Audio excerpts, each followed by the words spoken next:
Log on, tune in, find out. Another good idea from Cambridge.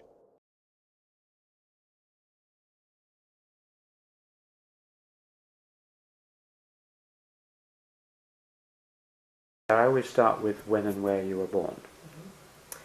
I was born on April the 12th, 1944, in Ruskin College, Oxford. Oh yeah, that's a distinguished place to be born in. It was my mother and father. I was their eldest child, their first child. They lived in a cottage, rented a cottage in Monk's Risborough, outside Oxford. Only a cold running water tap and outside loo. And during the war, Ruskin College was turned into maternity facilities, I guess so people didn't have to go so far, I feel. And my mother used to tell me with a smile that when she went back with my father to a lecture at Ruskin he was giving, a few years after my birth, she was actually sitting on the platform where she'd had her internal examination just prior to my delivery. Well, not many people could beat that story to start off with.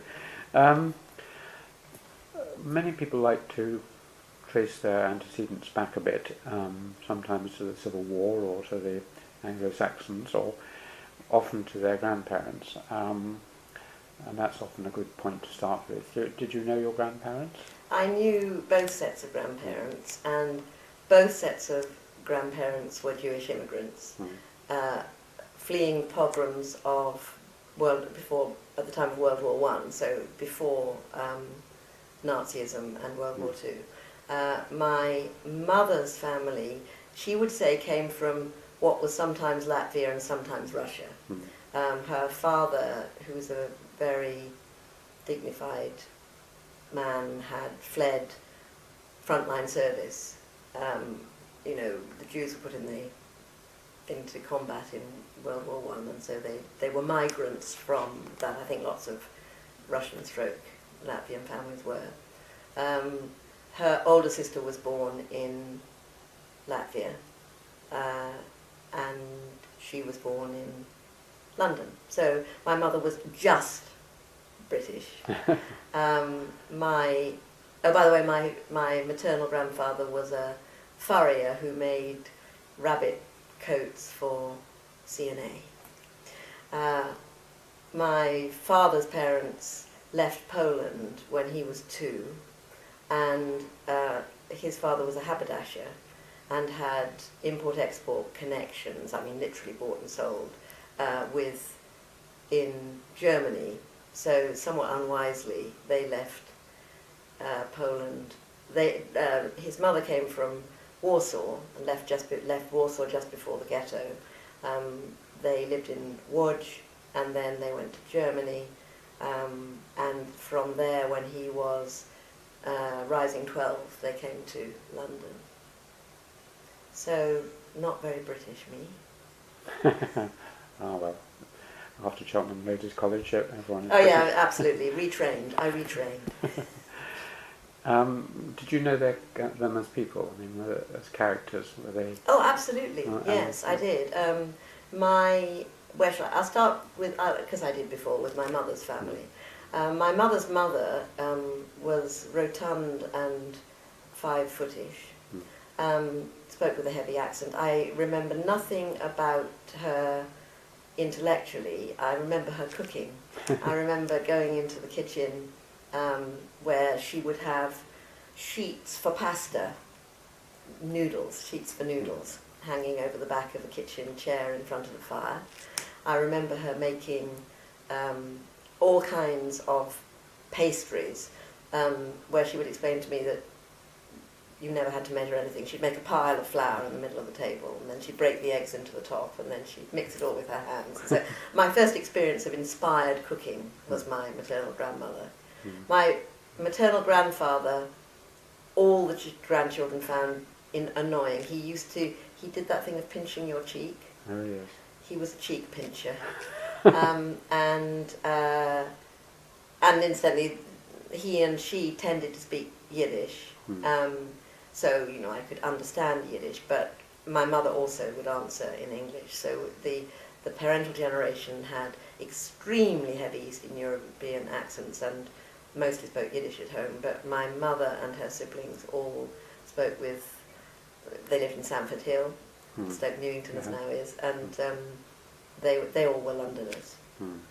My father's parents, as I say, his father was a haberdasher, though I think he was a smuggler as well, but maybe the two were the same. He did a lot of travelling across the moving national boundaries, I know. Slightly romantic figure. He gave us watches. That's why we thought he was a smuggler, and probably it's true. We were all given watches as small children, which, given the state of finance of all of my grandparents, was highly unlikely. And my father used to shrug and say he wasn't quite sure where they'd come from. There was a very romantic story, actually, about how he pursued my grandmother, whose family had already moved to England, to propose to her, then taken her back to Poland, and then eventually they ended up again. But I'm not quite clear about that story. He had become ferociously religious by the time I remember him.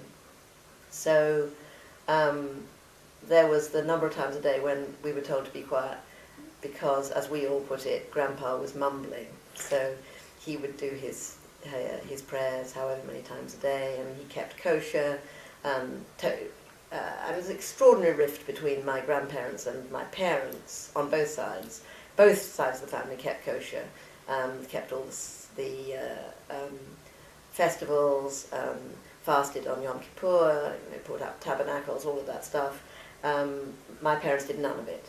And we as children didn't notice that we would tend to go to our grandparents for some of the high holidays.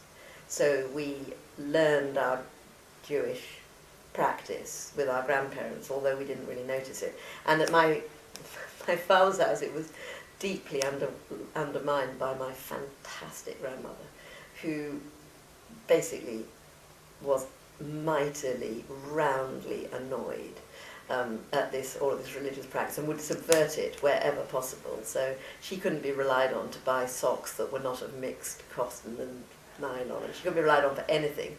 And she used to hide our Easter eggs in this kosher household in a drawer in her bedroom.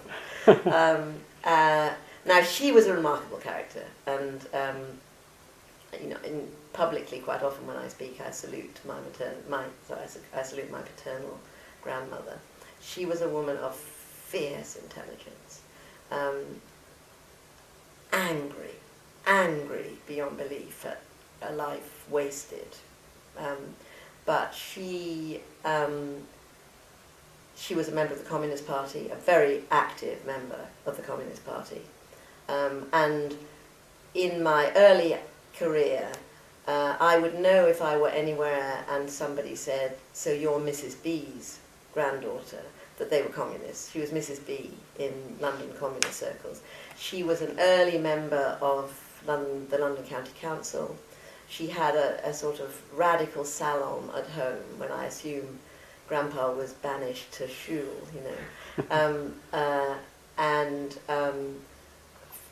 my mother remembers that she had a small clay print hanging in the hall, and that was my mother became an artist, and she was an art student when she met my father, and that was a vivid memory for her. She didn't get on with my grandmother at all.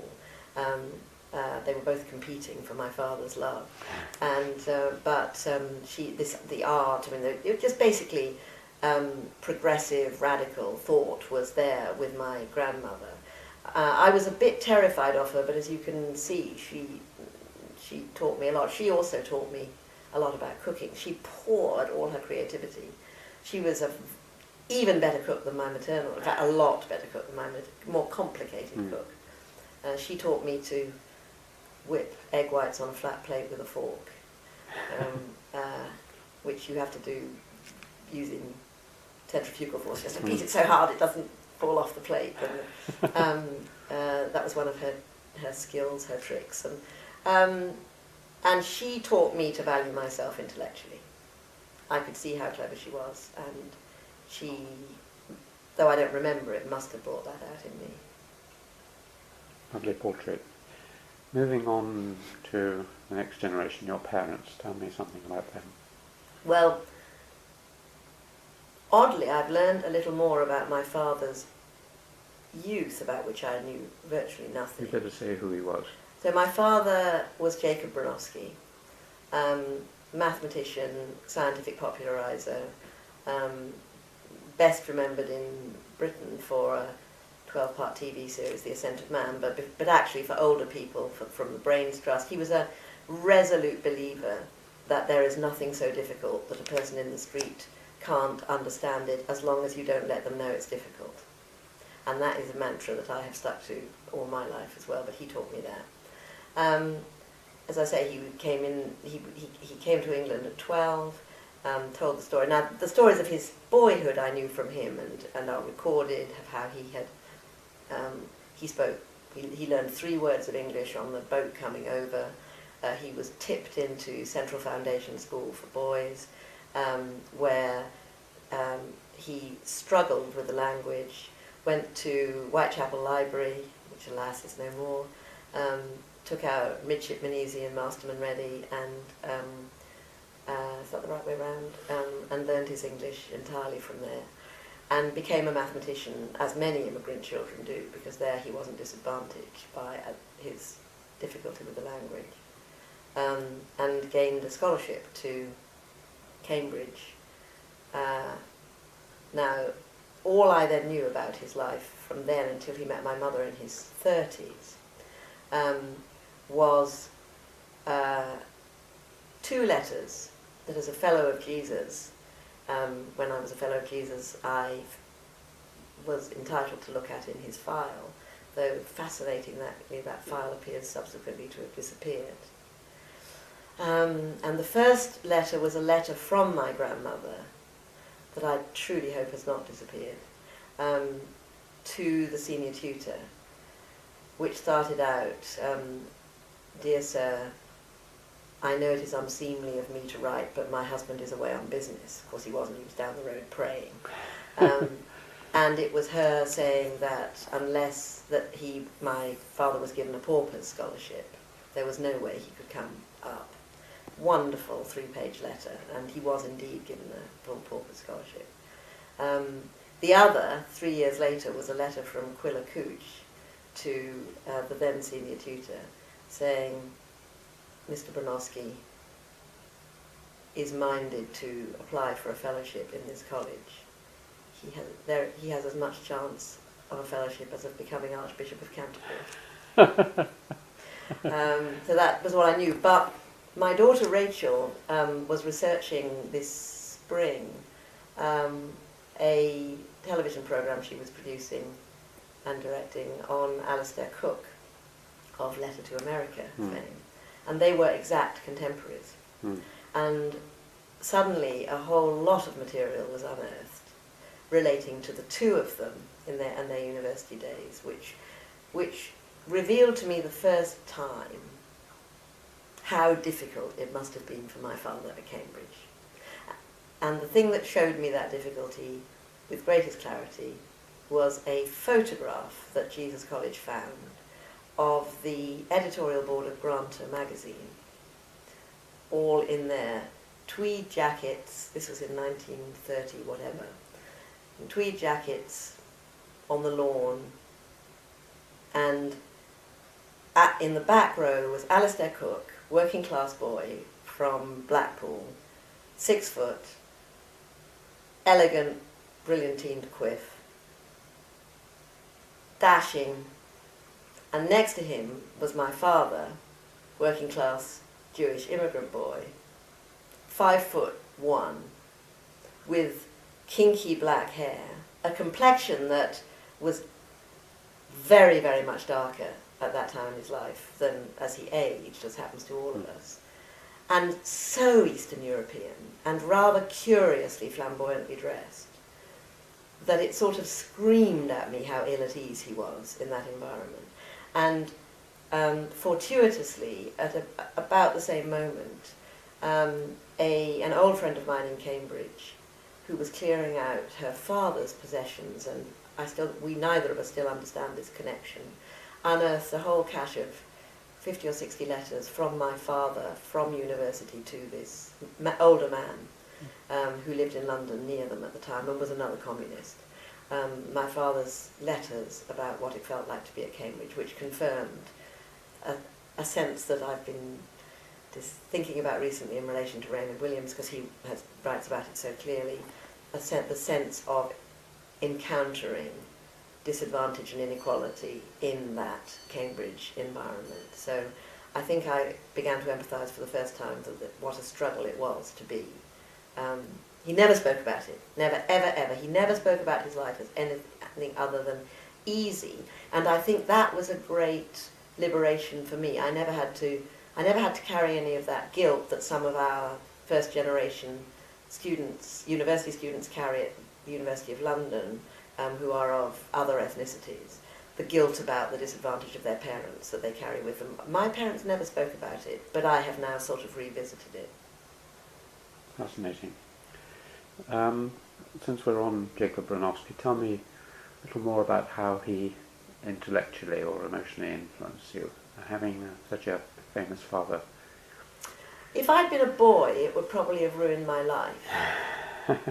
And I have to tell you, if he'd had a boy, it might have ruined my life.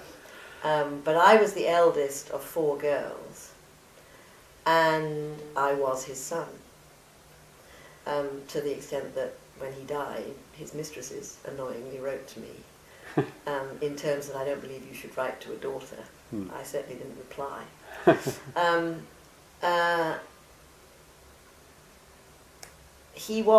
He exerted an influence over me which any psychoanalyst would say was disastrous, you know, but I don't hold with psychoanalysis. He treated me like an equal from the minute that I can remember. I mean, almost the first thing I can remember, and I probably was, 4, I was playing chess with him.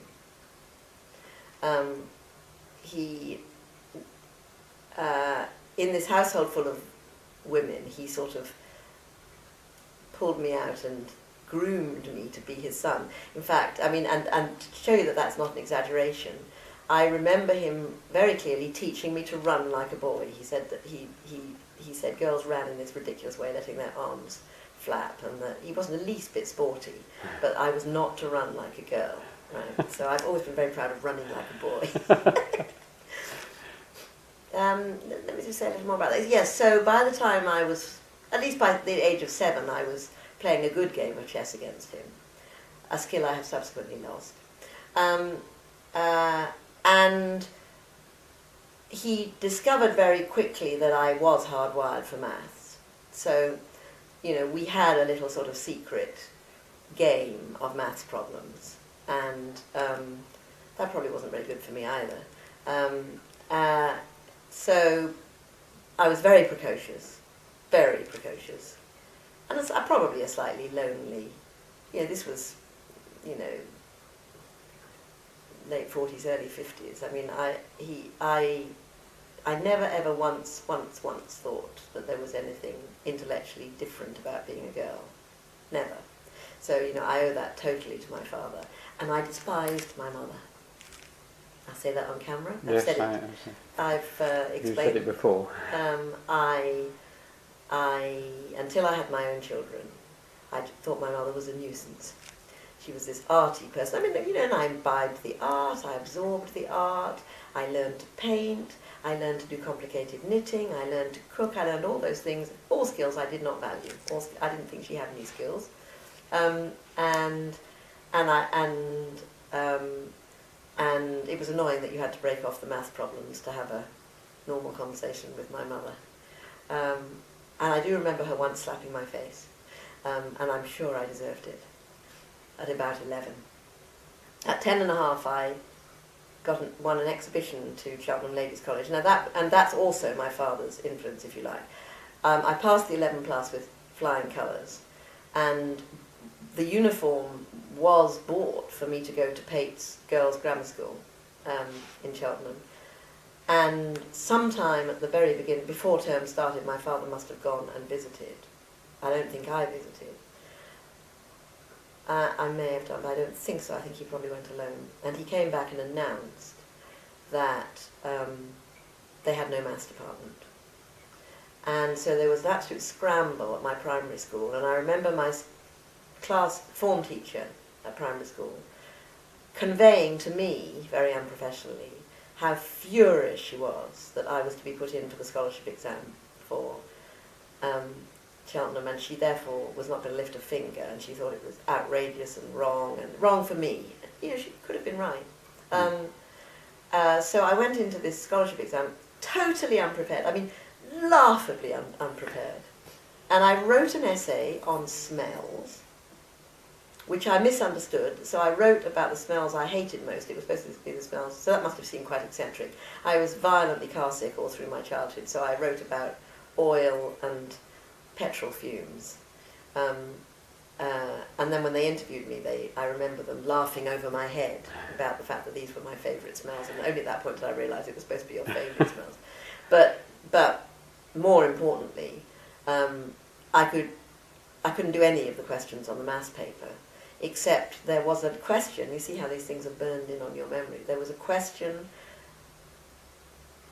in which you had to calculate the area of a grass border round a swimming pool. And I hadn't done areas, but I worked it out from first principles. So I spent the whole exam doing this one question, and they gave me an exhibition. Very clever of them. Perceptive Yes, of them. it was. Excellent. Well, let's go back. Well, just on your mother and despising her, was she anti-intellectual? Did she? Oh, absolutely not. She was pro, and she's 91. She's still alive. She was exactly the right partner for him. I may have got some of it from my grandmother. My paternal grandmother never forgave her. Never forgave her that her son had married a flibbity-gibbet of an art student rather than a great intellectual. His previous girlfriend, live-in partner, had been Arliss Roberts, who founded the Consumer Association, with whom he had a miserably adversarial. I mean, you know, they were throwing crockery at each other, couple, and my grandmother felt that was a much better match.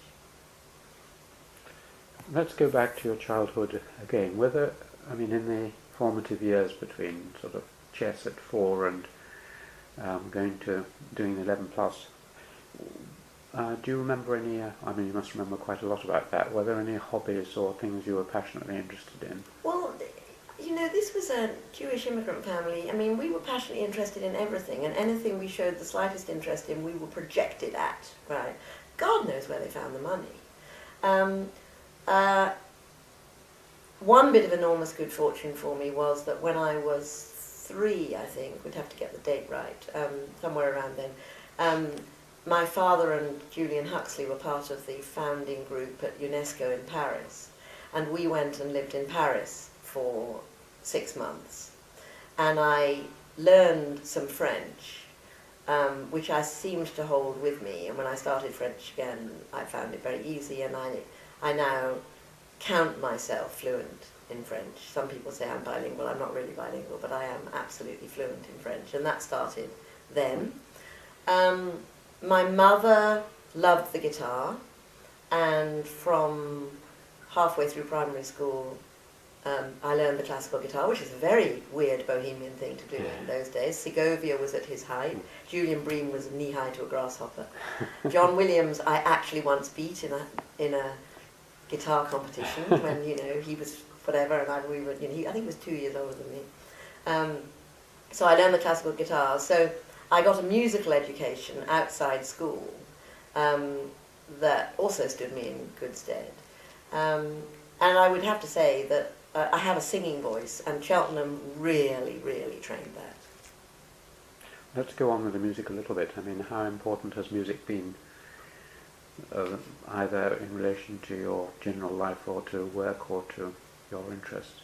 Well, you see, I've said and I've written that there was no distinction between any of the arts and science in our family. And so that you would go off to take the soprano part in a small group, madrigal group, or a small choir in a chapel. You know, instead, my parents didn't mind where I went or what I did doctrinally. That was just part of the fact that my mother painted, my mother sculpted, that there were painters and sculptors in and out of the house. I would have to say there was no music in our home, which was quite interesting. Like there were no pets. I have thought back on that, and I think that may have to do with those itinerant families. They didn't listen. We didn't have the radio on. You know, my husband is from a working class family, and he requires a radio in every room. And as you move from room to room, you turn the radio on and listen to the, you know, voice radio, talk radio. There wasn't any of that. It was a silent household. My father was mad about Lotte Lenya and Brecht and Kurt Weill, and my mother was mad about Juliette Greco and Edith Piaf. So when there was music on, it was that, and that would be in the evening. There was no orchestral music, there was no symphonic music, there was no chamber music, at all, at all, at all. All of that I got at school. And has it been very important? Incredibly important. I might not have survived Cambridge without the Labour Club on one side and the music on the other. They were the two, I mean, like some people had, I didn't do drama, I did do enormous amounts of music. I didn't play the guitar, by the way. I stopped playing the guitar when I came up. For the first year, I studied the lute. I thought maybe I'd, you know, do something interestingly historical. And then somehow... Thing is, I didn't like solo music. And having been taught a solo instrument, you know, I very much wished I'd had an orchestral instrument. And my daughter, Rachel, is a pretty damn good trumpeter. And I love the fact that now she's a TV producer, but twice a week she's off in some scratch band or other playing the trumpet. A lovely thought. I often ask about music and creativity. I mean, some people find, like Simon Schaffer always has to be listening to quite loud music when he's writing. Other people can't bear it anywhere. They just have to listen or not. Does it have any direct relationship with your work? No, I don't write listening to music. I don't care what noise is going on. I'm impervious to noise. In fact, the thing is, I'm impervious to sound when I'm writing. That was the thing my father taught me. He never had a study. He wrote every word he ever wrote sitting at the kitchen table with 4 delinquent girls careering around him and all of their friends and anybody who came into the house. And I remember when I took my, whatever they were called then, GCEs or whatever they were called then, at Cheltenham, some girl putting up her hand in tears and saying she couldn't work because there was a drill outside the window, and being completely flabbergasted that anybody who was working on an exam could possibly hear anything outside the window. So that's probably why I don't listen. There was a period in my life, I became a rather posy graduate student at Cambridge, fell in with poets and musicians, and I used to listen to orchestral music then. I lived alone then, I was writing my PhD, so I think that's comprehensible. But now, for instance, I simply do it wherever I am, and I can write almost anywhere. And I can shut out anything. Do you think that, well, it's difficult for you to say, but I notice you've written a lot of books. Yes. High productivity, is that partly because you can just switch on and write and then... No, my high productivity is because I'm a woman, right? I was not highly productive until the last until you became a woman, right? Until the last of my 3 children left home. Ah, right. Not left home, left school. Yeah. I was a serial mother, so I had 3 children between 1970 and 1984. Last was born in 1984. So I realised in 1994, when Sam was 12 and therefore independent, that 70, well, actually it was 25 years continuous mothering, fitting in anything I did around pairing socks at 7 in the morning and remembering to get the washing out of the washing machine and make the packed lunches and collect one child from music lesson and so on. And if you look at my career, that's when my productivity takes off. Suddenly, there was acres of time. And I was so disciplined as to how to use time that I've just gone on being disciplined using time.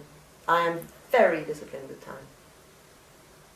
Very interesting. I'll have to study other women and see whether this... I do actually, I'm not being entirely facetious. I do actually think you will see that is quite common. That's very interesting. Let's go back to Cheltenham Ladies College then. Did you enjoy it there? I was a day girl because we lived in Cheltenham, because my father was working for an experimental research lab for the coal board just outside Cheltenham. So I was a day girl from rising 11. I must be just 11. Yes, just 11. Until 15. And then my parents moved to London, and then I became a boarder. And I definitely hated boarding. For a lot, you know, if you think of the family milieu I came out of, I'll just take that bit first and then go back to the little one. You know, my first week boarding, I discovered that Goy girls washed a lot. We had to get into this cubicle every night with a curtain round it and wash, and then we had to get in and wash every morning. Now, in the sort of family I came from, you bathed at the weekend. You know? I literally, I mean, my husband would tell you I'm still not very good at washing, but there were just these cultural patterns that made me completely miserable. I mean, and that's just the one I remember most obviously. The food was wrong, everything, it was just, and it was so taken for granted. I mean, everybody else, even, you know, my friend Darshana Bhogalal from Delhi, you know, they all knew how to do it. They'd all done it at boarding school since they were 11. I was really thrown by it. At the same time, the interesting thing is that as a nubile adolescent, that was probably the best thing that ever happened to me, to be locked up while I was doing my A-levels, right? But going back to to being a day girl, I loved the teaching. There was a class, so the first year was called Year 6, and there was 6A, B, C, D, and 6X. 6X was the real SWAT girls, and I was in the X stream all the way up. I mean, none of this mixed ability then. And we were just... I've only seen teaching like that once since then, and that was when my youngest sister, Claire, who's 11 years younger than me, when my parents went to America, she was put into a gifted children program in California because they didn't know what hit them with this English 7-year, you know, precocious, again, 7 and 8-year-old. And Mr. B, who taught her, you know, that it was that same sort of teaching. It was unbelievable. What I learned, you know, and particularly for a girl in the 50s, was absolutely extraordinary. But I wouldn't say I was happy. I loathed the sport. Even though you could run as a boy, or perhaps because you could run as a boy. I don't know what it was. I mean, I hadn't grown up with organised sport. I loathed it. None of us could swim, right? Because nobody, I mean, my parents came from inland, nobody swam, neither of them could swim. And, you know, going to the swimming baths in my terrible green swimming costume and being the only one in the class who couldn't swim, you know, it was all like that. You know. So I've got this real schizophrenic relationship with it. I owe everything that I now have intellectually to that school. There's absolutely, of course my family, no, but in training terms, I owe absolutely everything to that school, which was, as you're hearing, a highly intellectual school. Miss Treadgold, who was the principal, had a first in maths, and nobody who taught me maths, and they're all women, had come out of mostly Oxford. I think she was Oxford too, with less than a first. Do you remember any particular teachers who, either there or at the previous school, particularly affected? Were they all very good? No, there.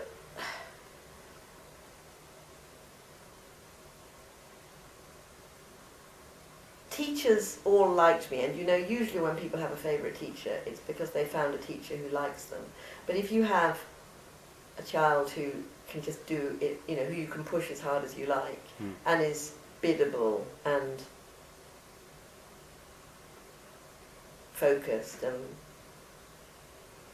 I can remember there's a whole sequence of teachers. But maybe Miss Shaw, who taught me applied maths at Cheltenham, but not with particular affection. The first teacher, and as it were teacher, with whom I had that bond, is a man I saw only last night, called Bertie Bellis, who was the head of maths at Highgate School in London. And when we'd moved to London, and I had, as we will come to in a second, somehow blown my A-levels, he coached me when I had completely lost confidence. And without him, I don't know what would have happened to me. And I wouldn't say I've kept in touch with him, I haven't, but I wrote about him as the most important teacher in my life about 10 or 15 years ago, and his wife wrote to me and said, you're still alive. And I've actually seen him regularly ever since. And he came to your lecture, did he? Yes, he did. That's nice. So how did you... Should we get on to the blowing of the A level? Yes, so I've actually seen it happen to two of my own children. If you find academic work easy, you're not prepared for when it stops being easy. So most children, normal children, I'm not saying abnormal, normal children struggle with some subject and learn strategies for dealing with difficulty. Children who are ahead in their schoolwork, well, certainly me, I don't remember ever thinking about tests or exams or learning in any subject until after GCE.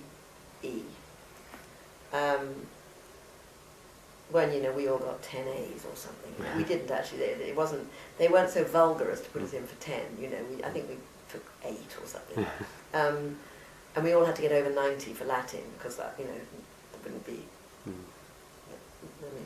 course, the Cheltenham girls got 90 for Latin. Mary Whedon, later Mary Archer, was in my class. She got 92 for chemistry. That was pretty good. Mary Archer. Yes. Yeah. So I then started on my A-level work, and I couldn't do it. Now, why couldn't I do it? I could do it, but I couldn't do it fast. I could no longer do it easily, and I didn't know how to deal with it. And somebody should probably have spotted it, but they were so used to me being the brain box, and nobody did.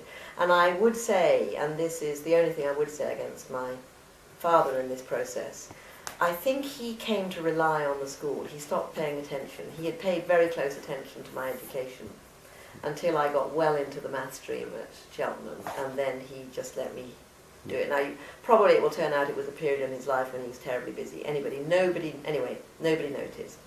And I took my A-levels we only took 3, pure and applied maths and physics. I blew them, I got B's. in the days when that really meant something, right? Maybe I got ABB, you know. But in terms of going into the university entrance stream, that was a bit of a disaster. No, maybe, yes, that's right. Maybe I got AAB, do you know, I can't remember. But anyway, that was warning one, and then I took university entrance, which was then a separate exam, the following term, and failed to get into Cambridge. Laughably, got a place at St Hugh's College, Oxford, and my father said that Oxford really wasn't any good for maths, so I'd have to try again. And by this time I was actually a gibbering wreck, right, which again nobody quite seemed to have noticed. Because I was keeping up the pretense. Exactly, I was saying it would be probably difficult to judge you were a gibbering wreck. Yes, and that also happened to my youngest son quite recently. We were very good at keeping up appearances. So I left school with everybody wringing their hands and my final reports all saying that they didn't know what could have happened, and it was, you know, it was a complete mystery. And then Bertie Bellis took me on, and Bertie just rebuilt me. And he's a very shy, quiet man. His wife told me quite recently, I was supposed to take classes at Highgate. But apparently, Joan Bellis, who's a very severe Methodist, very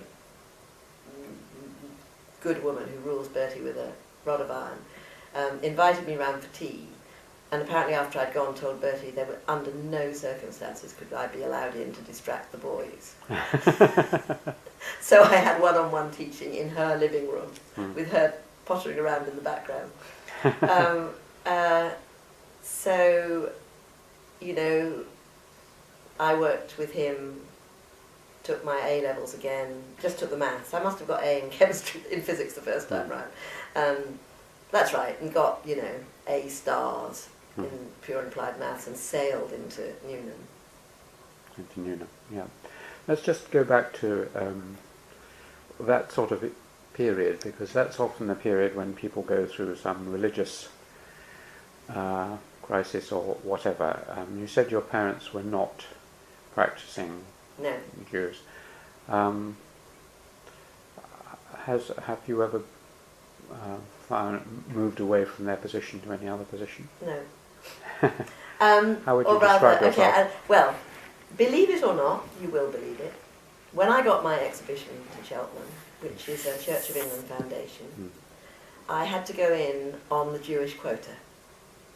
So, and there were 800 girls in the school, and there were 8 Jews.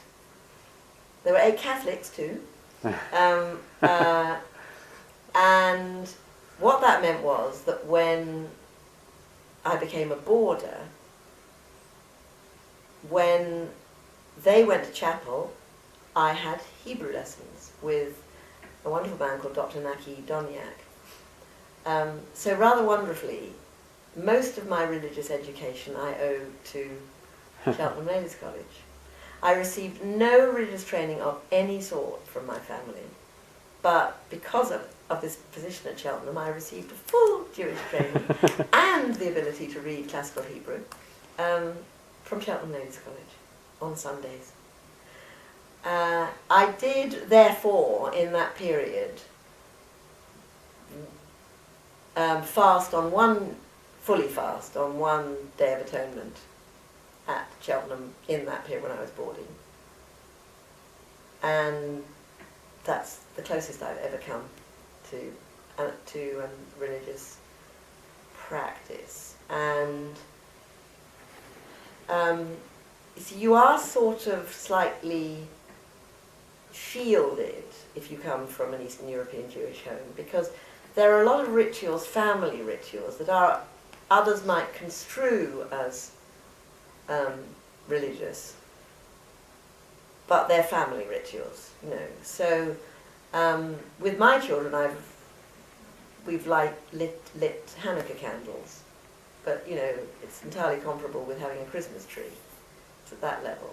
No, we're a secular family, although all of my children have had to, one way or another, because of comprehensive regulations, you know, local authority regulations. They've all had to declare themselves as Jews, and all got really cross with me about it, actually, to tell you the truth. You know, it was annoying, because they weren't anything different. That was their version, you know. It's like having to declare you were Welsh. Two of the recent people I've interviewed, Simon Schaffer and Paul Rabinow, are both Jewish, and they both the same sort of secular Jew as yourself, but they both had a feeling, particularly Simon, of this having affected their attitude to life quite deeply, being Jewish, in the sense of being, as Simon, just paraphrasing, being of the world, or in the world but not of the world. Basically always feeling completely comfortable and happy and integrated at one level, socially, but also always feeling a stranger, or not exactly a stranger, but outside and watching things as if he was not entirely. So he's sort of half playing the game, but not entirely. Yes. Well, I mean, that's a trope that all Jews adopt. Is it? To the extent that I'm beginning to query it. Right. You're an anthropologist. Yes, you know, I if am. all your informants start giving you the same story, you begin to wonder about the story. Yes. I am just beginning to wonder. I would have said that to you if you hadn't said to me that Simon Schaffer had said it to you. I mean, I'm serious. I think there's a lot of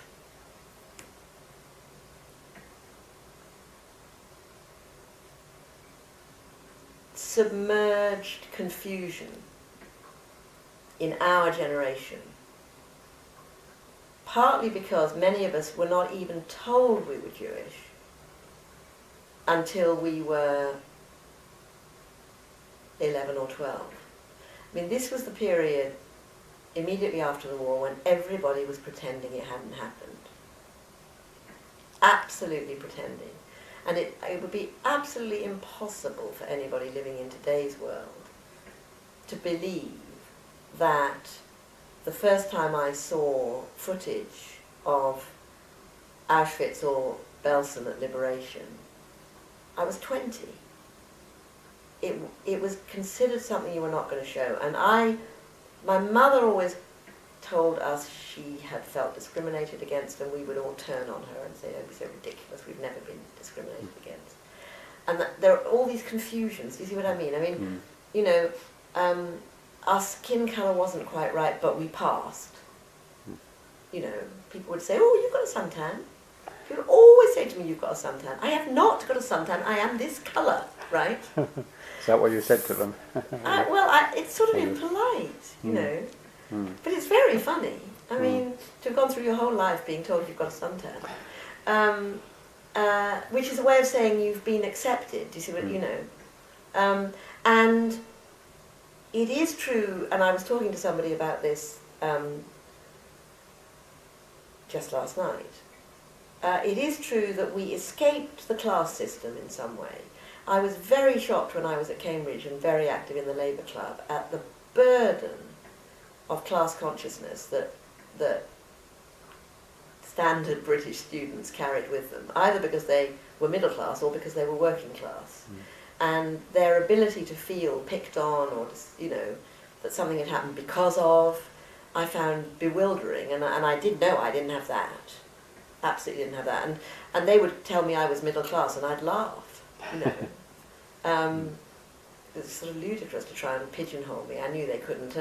And we are amazing chameleons, and actually, that's right, it was somebody who's working class Irish and had come in from Ireland, but he said the same about them, that if you come in from elsewhere, you can be a chameleon. If that's what you want to do, and your skin is not obviously other, you can be a chameleon. So I think I've always been a chameleon.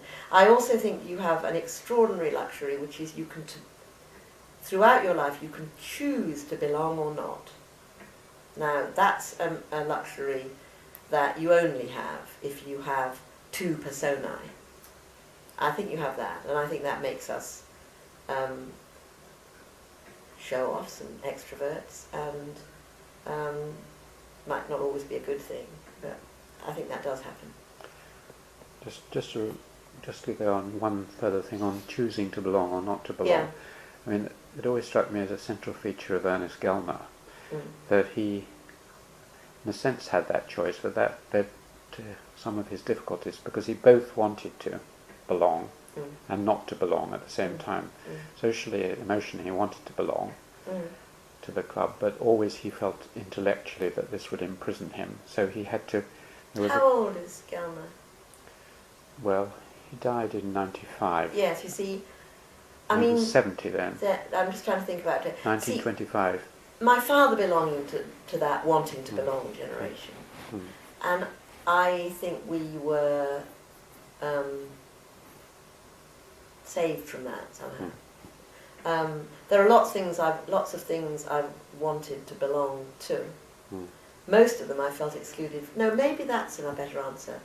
Most of the things I have felt excluded from, most of the things I've wanted to belong to, I have felt excluded from have been because of my gender, not because of my faith. I've had enough of those to deal with, not to have noticed if maybe the Jewishness, it's a bit as if I was a woman with a wooden leg. I mean, I would probably not notice if occasionally I was discriminated against for my wooden leg. That's a nice answer. Yeah. You came, as you mentioned, you come from a family where the arts and the sciences were not separate at all. What about religion and science? With all this discussion going on about the Dawkins approach to science disproving religion and so on, what is your feeling about the boundaries between those two and the oppositions between them? I read The God Delusion and thought, so what? I mean, what's all the fuss about? Enormous numbers of people in enormous numbers of cultures live their lives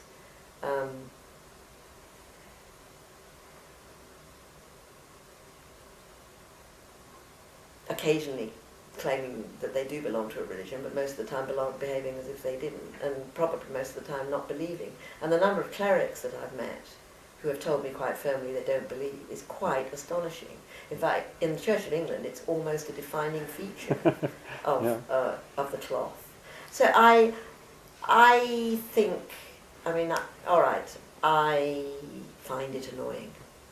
I find the Dawkins argument annoying. I think it's polarising people completely unnecessarily.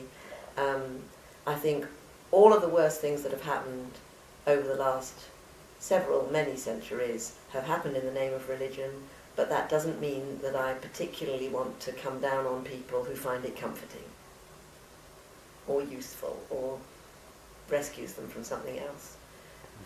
And I've always felt that Richard Dawkins has such an ahistorical and acultural mind. I mean, there are, you only have to go to the sort of places you've done your field work to know that. Well, I was in Marrakesh last weekend, and as we drove on a bus towards the Atlas Mountains, everywhere I looked out, there were women sitting in a field with a cow. And I said to John, it's so hard for me to think of a life where I would get up, make the family meal, take the cow down to the field and sit, wait till the end of the day, bring the cow back, deal with all the other stuff of the family, go to bed and then start it again. Now, I think if I did that, I might want religion. that would drive you then. Good. Okay, well, we've just got a little more space for one more event in your life. Let's take you to Jesus College, Cambridge, which you went to do mathematics at. Newnham College. Newnham. Yes. You were a fellow at Jesus later, yes, weren't you? Yes. What was it like being in a all-women college at that time? Well, you now get my little rant about arriving in Newnham College, and this can be corroborated by my supervision partner, Esther Saraga, who I also seen again recently. We went in for our first supervision with a woman, bless her, who's gone, called Sheila Edmonds, who was in charge of maths at Newnham, and who herself, of course, had no degree, because women didn't take degrees until whatever it was, 48, I think, 44 or 48. So that was kind of interesting, that I went up in 63, and here was a mature woman already labouring under the inferiority complex of not having a degree. Now, I didn't know this at that point, but she sat us down, and she took us through what we were going to do. I think we were doing analysis in our first supervision, and then she said, of course, we'll try and send you to some male teachers next term because women just aren't as good at maths as men. And I literally went out of that supervision and I went to the payphone and I phoned my father and I said, is that true? That was the first time in my whole life I had heard that said. Because of course I'd moved seamlessly through girls' school, and Bertie Bellis never said that to me. Shocking thing to have happened. And I never forgave her, you know. What did your father say? Rubbish? Or? He said rubbish, but the damage was done. Mm. And then the whole demeanour of the maths side of Newnham was a failure, right? And so my maths got worse and worse again. I mean, I could do it, but I was hating it. I was incredibly active in Labour Party politics, as was Esther. So we would sort of scramble Esther's brother, Peter, was a stalwart of the Labour Club, and so we went along, and as I became very active, Raymond Williams was very active around us. It was an incredible period for politics. And we'd go into supervisions, and it was as if all of this politics outside wasn't there. It was the most extraordinary disjunction. And when I did very badly in my second year exams, or badly, it's like the bees, you know, I told my father I was quitting. I couldn't do any more of it. I mean, told him, of course, first. And there was a whole sort of crisis, and I said I wanted to change to English because that was where Raymond Williams was. And I actually, in my Tanner lecture yesterday, said, you know, that was the mood of the moment. People changed to English because of their radical politics. Seems very strange now. And so I changed to English at the end of my second year. Like, absolutely over the dead body of Ruth Cohen, the principal. But I did. What was the name of the principal? Ruth Cohen. She was an economist. And over the dead body of your father as well? No, he was completely happy. In fact, he said, I don't know why you came up to do maths. He said, I'm afraid it might have been to please me. That isn't true, but there must have been something of that. The Labour Party, or Labour politics, as you mentioned, was very important. Yes. Was it just within the Labour Club, or were you involved in the union, or any of that? I wasn't. The union was, you know, posh people then. I mean, actually, one of the women in the Labour Club did infiltrate the union, and she did, in fact, become Sheena Matheson. She did become president of the union, a northern girl who. But you had to place Anna Stafford-Locker. Well, before her, yes. She, in fact, she may have been the only woman before Anna, but she Ariana. But she. No, we stuck with, and you know, it was really serious. I mean, parliamentarians would come up and speak to us. I mean, I met every front, you know, I can't remember, where were we? Oh, we were just before Labour won, and you know, and then I had the thrill of fighting an election, you know, that we won. In Cambridge. In Cambridge. Well, and that, you know, and there was a Labour government, and we won locally, and it was just heady, you know, and there was the Vietnam War, and basically, it was brilliant, and probably any subject I was studying would have suffered alongside. It was it just formed me politically, and I hope, and actually I think on the strength of the last 2 days and giving the Tanner lectures on Raymond Williams and the legacy of culture and society in 2008, I think I can say to you, you know what? One thing I discovered was that I had remained true to the values of that. I am still true to those. I haven't changed, and that's why you find me in a very good mood today. It's quite nice to discover that.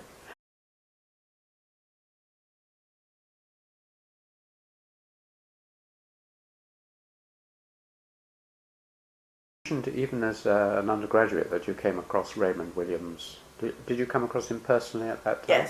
Yes. In the Labour Club. He was, I mean, it was the Labour Club, it wasn't like, you know, clubs then were really quite serious. I guess after the war, with returning national service men, they'd become very important, and they stayed that way. And so, you know, when I had to organise lectures, I mean, talks, you know, you could write to House of Commons and get absolutely anybody to come and talk. I remember having a unbelievably drunk George Brown, or rather, we let him get unbelievably drunk because we were too inexperienced to know, and having to sort of help him totter on and off the platform, and that's when I met Shirley Williams and various other people. And Raymond was, there, and he was there. He wasn't there because he wasn't ever anywhere, but I mean, he wasn't ever involved in anything. But he would take a petition for us, or lead a march, or he would come and do the right radical thing. I mean, David Hare, the playwright, writes about having been an undergraduate at Jesus and gets very cross about the fact they never saw Raymond. Well, if you were in politics, you did see Raymond. Why has he been so important for you? I know you gave the Tanner lecture partly about this, but... Yes, well, Culture and Society came out in 1958, 50 years ago this year. And then The Long Revolution, which was its strong-arm political sequel, came out in 61. And so I came up in 63. And so this was it was about inequality in culture. And I mean, it was the 60s. We were all looking for change, and we were looking for ways of theorising the social change that we wanted without knowing what the hell it was we did want. And Raymond's is a very, very attractive formulation, which basically says, I mean, he was a Marxist, but it's really a very Goldman. I mean, it's definitely, it's not classic Marxism, because it's not about the means of production. It's about the cultural superstructure, and but it's a theory of how you can use the analysis of culture both to understand your own relationship to class and to critique the status quo and move beyond it. I mean, nothing nicer than to be told that you could study Canon Arnold and Coleridge and produce political change. So we all did. This was particularly because the two things came together in your third year when you did English, I suppose. That, yes, and people said, why did you change to English?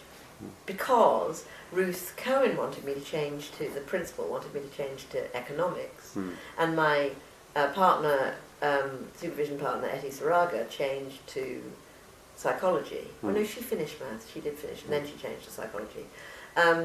But the people in the Labour Club who saw more, who were attuned to Raymond, were doing English. And in fact, what happened was I edited an issue of a Labour magazine called Cambridge Forward with my friend Gavin.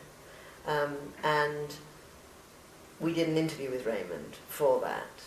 And Gavin was already reading English. And he said, you should be reading English. And that was the kind of... When you say he said, was that Gavin or Raymond? No. Gavin. He wasn't a boyfriend, he was just a colleague. In fact, I think at Cambridge everyone thought I was gay, which suited me fine. I didn't actually know what gay was then. But Since I filmed your Tanner lecture, and there's a lot about Raymond in that, and I'll hopefully put it up as a companion piece to this. Oh, fantastic, because I was very happy with... I haven't done... Because I've been doing a lot of political work, I've been, other work, and it's a while since I've sat down and reflected and produced absolutely original theoretical work, which still retains, I think, its politics. And I loved doing it, and I'm really happy with the way it came out. Well, I've got that, so Great. I'll just skim over Raymond, because you gave quite a lot about him there. At the end of your undergraduate time, what were the options that lay before you, and what did you take? Well, I wanted to do a PhD, and now I wanted to do a PhD in what would now be called intellectual history. I mean, it was, English was so in flux, and I had done, the papers I'd taken were a paper on what were quaintly called the English moralist, which was philosophy, a paper on tragedy, which was again theoretical and very heavily shaped by Raymond Williams, a paper on Jonathan Swift, which was entirely political, and then practical criticism.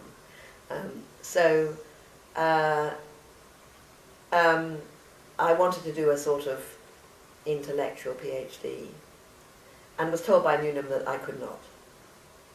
I'd only done 1 year of English, I could not possibly do a PhD, in spite of my result. And so I went to Essex to do a master's for a year. I'm amazed that I was so obedient. I mean, now when I look at it, they had absolutely no right. I had perfectly good credentials to go on. I went, and so right at the beginning of Essex as a university, in its most radical days, bless them, I went and did a master's with Dennis Donoghue in literary translation at the University of Essex, and that was a fabulous year. That was the year of the Troubles and the sit-ins and agitprop, and if you wanted to live through the 60s, a year at Essex was no bad thing. But you didn't want to stay on there. And yeah, I ever thought, and I always wanted to go back to Cambridge. I mean, John Barrell was at Essex. It was amazing, actually. It was an amazing place. But I'd set my heart on coming back to Cambridge. So I came back to Cambridge the year after and started a PhD on translations of the Bible, Renaissance, on the King James translation of the Bible. Gosh. With then Dr. Derek Brewer. Who's just died. Is that Joe? I didn't even know. Died last 2 weeks ago, or a week I did ago. not even know that. How sad. Well, he was great, and at a certain point he said to me, as we sat having tea in the varsity, we were literally sitting after a supervision and sort of chatting about the Bible. And a woman was suddenly over us, who did look like Mary Poppins with a hat and a hat pin. And she said, "Did I hear you talking about the Bible?" And after we'd got rid of her, Derek said, "I don't think it's a terribly good topic. You're asking for trouble." And so I shifted to Sir Francis Bacon, who was one of the team on that King James Bible. And that allowed me to use my history of science. And so I did a dissertation with Robert Bolgar of King's. Did you? Oh, Robert. What was he like? Fabulous. Great scholar, wasn't he? He was an amazing scholar, but he was extraordinarily accessible, and he was a good left-wing man, and his wife was a JP, and there was something very grounded about my Cambridge time. I think that's what I'm trying to convey. I mean, I have to confess to you that when I come to Cambridge, I do feel startled by its distance from the hurly-burly of everyday life. Now, I think for undergraduates that's quite good. For some undergraduates, my son had a wonderful time here as an engineer. But I'm saying to you, I needed to be grounded, and it kept me grounded. It was really, you asked me if I liked my school days. I wasn't quite sure, except the intellectual content. I had the most fantastic time at Cambridge, and it was an apprenticeship in all kinds of things, and some of them I'm using now. The ability confidently to take an adversarial position, to know that if somebody is screaming in your face who is senior to you that you're wrong, if you are careful and coherent, they won't hate you afterwards, whichever of you wins. Really important lesson. A lot of politicians never learn it. Tony Blair never learned it. The confidence that if the argument is being scrupulously conducted and the people are genuinely committed to their cause, then you can shake hands at the end of it. I learned that as a graduate student at Cambridge. I think, could it be paraphrased by saying that the mind and the heart are separate things, and that you can emotionally keep your calmness while intellectually disagreeing about things? No, because I get hideously emotional, burst into tears and things. No, I don't. Though it occasionally helps. No, I think it's... Sometimes I suspected I could have been a good litigation lawyer. You know, people get very affronted when two lawyers stand up in court on either sides of a case, argue hammer and tongs, and then are seen going off to the pub together. People find that almost offensive. It's just that. It's that. It's knowing that that you respect each other for the scrupulousness of the argument, and therefore, I had lots of occasions of that. This is supposed to be a deep characteristic of British culture, stretching back forever. Is it? Yeah, I mean, when Fukuzawa came to inspect the West from Japan in the 1870s, he recounts going to the House of Commons and seeing people saying, "I'll see you hanged," and "you dog," and so on, and then afterwards seeing them going off arm in arm, and he was quite amazed. Well, I learned that was the case. First as an undergrad, and then graduate, and then as a graduate. And actually at Essex, I mean, the things we did that year to the poor senior staff, you know, and those friendships have survived. And now that I'm chairing a big public body where people hate what we're doing on the human fertilisation and embryology authority, there are people who hate us for just doing what we do, regulating assisted reproduction. I have no problem with standing with eye to eye with one of those people and simply saying, "I hear what you're saying, and I take the contrary position, and you're not going to make me change my mind, and I'm quite clear I'm not going to make you change your mind." Does that calm them down? I think it probably annoys the hell out of them, but it's a very useful thing to know that you... And people have said it to me. I mean, people said it to me when I ran a big department in the University of London. They said that it was so... They were all anxious on my behalf, and then they would watch, and it would work, you know. And so, for better or for worse, it's something I quite like to do. And as I say, I learned it from those heady political days, which I'm not being sentimental about. But also from the tutorial system, which is meant to be adversarial. No. Because that's meant to be the basis. You're meant to learn that you can challenge and argue and take contributes, and then at the end the tutor gives you a glass Most supervisors are so lazy, they just get you to read your essay, and then if you come not out. me. No, of course not. Of course not, Alan. For me. But I can't say I was challenged by teachers. In fact, yes, I had one such teacher at Cambridge in my third year, and that was John Casey of Keys, who, contrary to what everybody maintained, I mean, you know, it is said he would never teach a woman. Well, he taught me, and I had some of the most, and that was for the philosophy moralist paper, and they were the most inspiring supervisions anybody could have. But that was it, really. then my graduate supervisions with Robert Bolgar were also challenging, but not in that way of people getting really adversarial. Just I mean, were you coming into contact with King's much then? Because later you had quite an association with it. But well, I married a Kingsman, didn't I? I know. That was a mistake. Contact? It was a mistake marrying a Kingsman, right? It wasn't a mistake marrying that man. No. It was a mistake marrying a Kingsman. Why was that? Well, it's always a mistake for achieving women to marry men who are achieving in the same line of business. Because... better mention who this is Nick, isn't it? Well, my first husband was Professor Nick Jardine, now History and Philosophy of Science, who was then a numerical taxonomist. Yeah.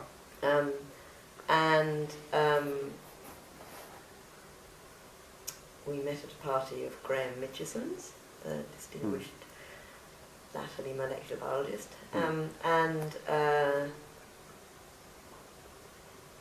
very, very quickly married, actually. And we were exact contemporaries, and exact contemporaries in our status. And yet from the day I entered King's, I was treated like the wife. And it came between us, quite definitely. I then got a job in London at the Warburg Institute, and you know, at King's, people say, "Where? Oh yes, you've got a job somewhere." That's good. Oh, you know, as if would it be in hairdressing? And I think I think our marriage probably suffered from that. And then, horror of horrors, his fellowship came to an end, and I got a teaching fellowship in King's. And in its infinite wisdom, the college therefore ruled that he could never dine in college because he was now the spouse of a fellow. Good heavens. Well, you say never. I mean, he had to be on special nights. Yes, I know, but he was a fellow in his own right, you know. Mm. When you think back, they were funny old days. He was furious, and the marriage failed for other reasons, but it didn't really help. So that was really how my association with King's began. But were there people in King's, since I'm doing a lot of interviews with Yes. Kingsmen, were there people in King's you were, as well as Robert, who you were close to or fond of? Oh, lots. Lots. I played table tennis with quite a lot of them. We played table tennis. Ken Moody. I was going to say, he's a great gamesman. Yes.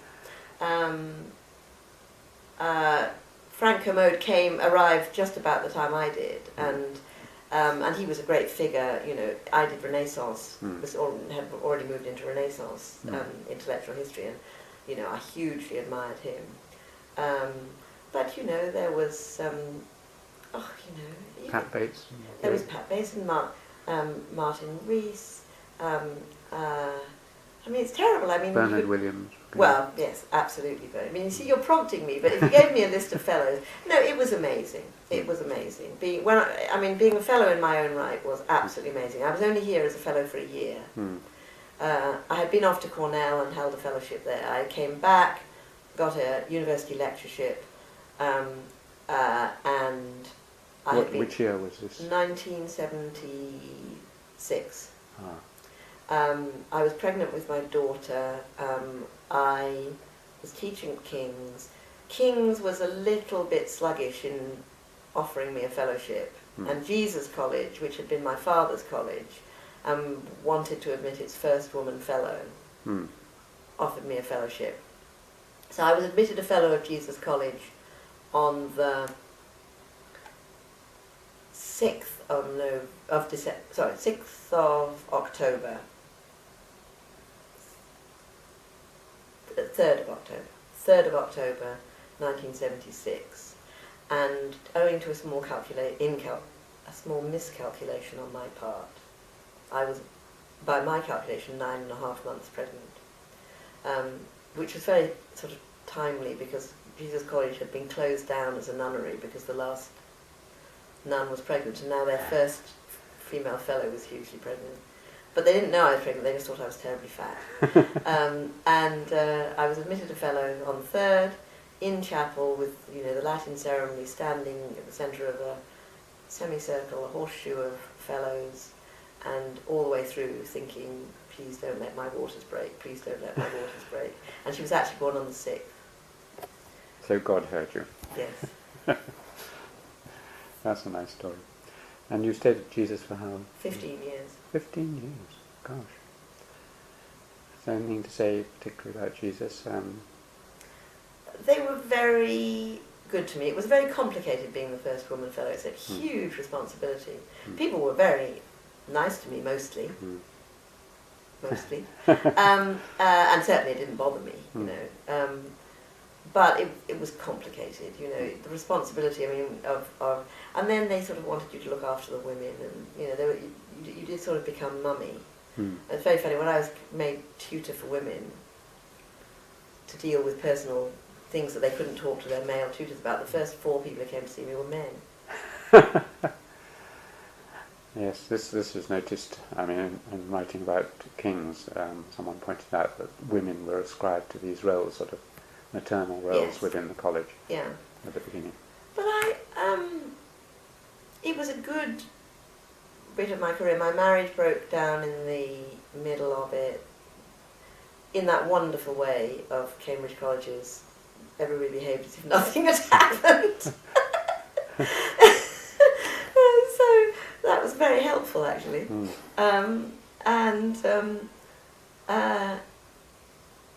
And, you know, I had a steady job, and I had my children, and I had wonderful students.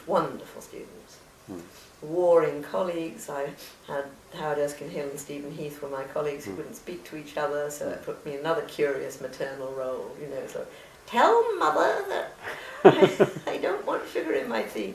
And that, it was quite complicated, but I look back on it as a very nice period of my life, and I'm now an honorary fellow of Jesus as of King's. But there was a problem in the middle of it, which is probably too much for this, which was that I became politically very heavily involved in the redevelopment of an area of Cambridge known as the Kite, which unfortunately Jesus College owned a £7 million stake in. And actually that was where my adversarial skills and my lack of fear of permanent damage came into their own, and quite realistically so. I mean, I opposed the college. I sat on the adversarial committee, I sat on the college council, and the City Council kept asking the college to exclude me from decisions, and they kept saying, the college kept saying she has a right to know, and she will be bound by confidentiality, which of course I was, and therefore I had to stand in court on 2 occasions and hear the city solicitor perjure himself under oath.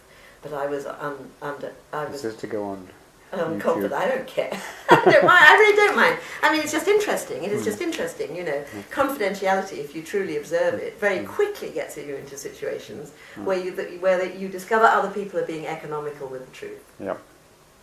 So there will be some fellows of Jesus who would characterise me as a thorn in their side, and it is not an accident that I was only made an honorary fellow of Jesus the year before last, whereas I'd been an honorary fellow of King's for many years, and I didn't know, because it never occurred to me, that I'd been proposed on a number of occasions, and it not been decided it wasn't suitable. We've only got about 10 minutes, Yeah. so can we come back to your work? If you were to pick Hard out... in 10 minutes. Sorry? hard in 10 in minutes. 10 Well, we might have another go, but for starters, if you were to choose what you think has been your most important contribution intellectually, I mean, which book or that set of ideas you're happiest and proudest about? My most important book is, without a doubt, Erasmus' Man of Letters, the construction of charisma in print, which is an academic book on Latin texts, but gained the respect of the Erasmus of Rotterdam, the Desiderius Erasmus scholarly community. I mean, there's nothing a young scholar could be prouder of than to write a really controversial book on very difficult material, which makes claims about a great figure manipulating his own writings to create a particular image of himself, and have the grand men of the field welcome you in with open arms. You know, that's the most extraordinary thing, and it's just so... I wish I could do it again. You will.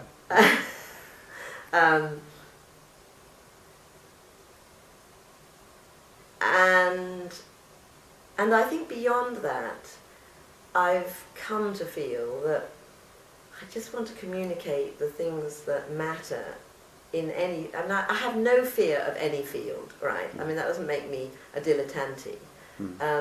But I don't think there's any field that I feel I couldn't take on and in 3 months get to grips with enough. I don't mean to make fundamental decisions, but to make it accessible to other people.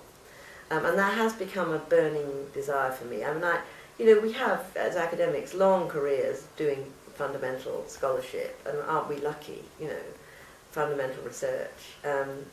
I could start another piece of that easily tomorrow. Every time I have a graduate student, I spot something I could easily do.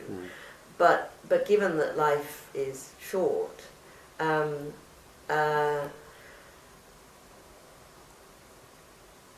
the urgent thing for me is to disseminate knowledge as widely as possible. I do believe that were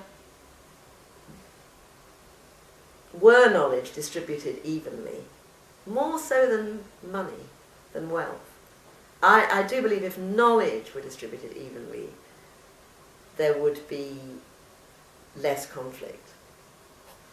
And that's why I've always been in education, and that's why I'm now in sort of general publishing and broadcasting. I'm a bit bored with general publishing. I think it's about to implode. And I think that there isn't actually a book readership out there for serious books that's under 60. And the young want other ways of, but then I want to find other ways of getting to them, you know. And I've governed comprehensive schools since 1970, as it were, practically. I've governed state schools since my children were born. And I just know that if you could give all those children a sense of their own worth through knowledge and education, here I am back to, this is Raymond Williams again, they could move confidently into the world, and if they moved confidently into the adult world, we'd stand at least some chance of their not knifing each other on Saturday night, you know. I missed your second Tanner lecture. You were presumably talking about this in relation to the internet. Yes, I was talking about how we had to be courageous about the internet. I actually talked about the history of the book and how the book shared all those features of rapid dissemination, of increasing access, of being subversive, of being polemical, of being uncontrollable, that the internet has. But that I didn't think people mostly were frightened of the book. And that rather than trying to control, but anybody who tried to control the book had failed, actually. Thank God. And so I do feel that Raymond Williams said that the process of communicating is the process of community. So, and I believe that. So the internet is reshaping the processes of communication, of communicating. I don't care what they're communicating, it's the processes that are changing. The medium is the message, isn't it? It is. And it is, again. I nearly said that yesterday, but I thought people would really think I'd gone back to the ark.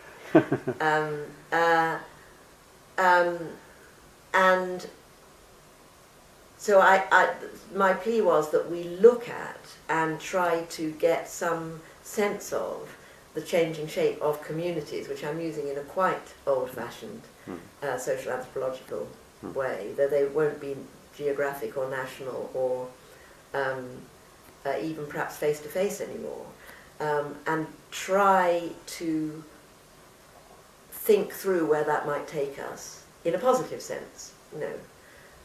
That was about as far as I got, really. I didn't have any answers, but I had some good open questions.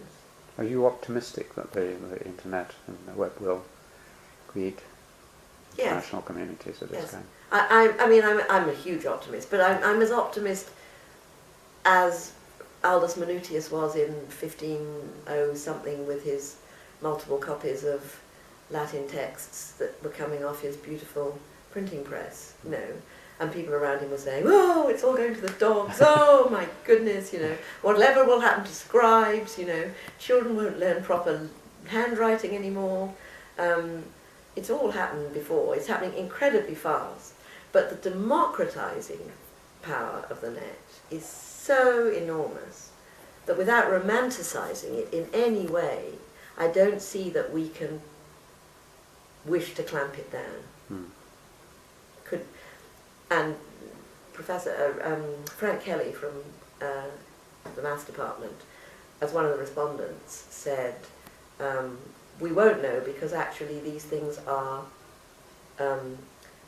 they're led by people's desires, you know. If people lost interest in the internet tomorrow, it would just die, like so many other things that we've seen rise and fall. So we don't know anything about that. We don't know whether this is a permanent change.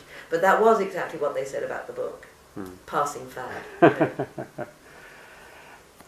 We've more or less used all your time up, but is there anything specially that I mean, we brushed straight over your work really, but is there anything else that I really missed that you would have liked to have talked about? The work I could talk about forever. I think, you know, do you know what? I think one's work is on the record. That's right. Really the luxury of this kind of face-to-face discussion is that it can supplement Exactly. the work. And again, that's the mixed media, that's, you know, the power of the modern mixed media. I suppose I would want to put on the record, because of course it's not in any of my books, you know, I had major breast cancer in 2004, sufficiently severe that I might have died, and in fact would have died but for a Delhi locum in registrar who happened to see the clinic that I regularly went to, and saw it. And it's really good to be seriously ill if you're lucky enough to survive it, because it made me understand a lot more about what I wanted to do. The one thing I did know when I got ill was that I hadn't done what I wanted to do. Now, I still can't tell you what it is, but the sort of commitment to educate and the commitment to disseminate knowledge and to build knowledge and to build in new technology ways that people can access knowledge more easily, they're all part of a sort of group project. It's not my individual identity, it's the group project I'm part of is all the more precious to me, and I think I see it more clearly, and I think that it has been almost a great asset. To start your life again, you mean? Yeah. Hmm. Made me much better tempered. Well, that's a lovely note to end this part of our interview with, anyway. Thank you very much indeed, Lisa.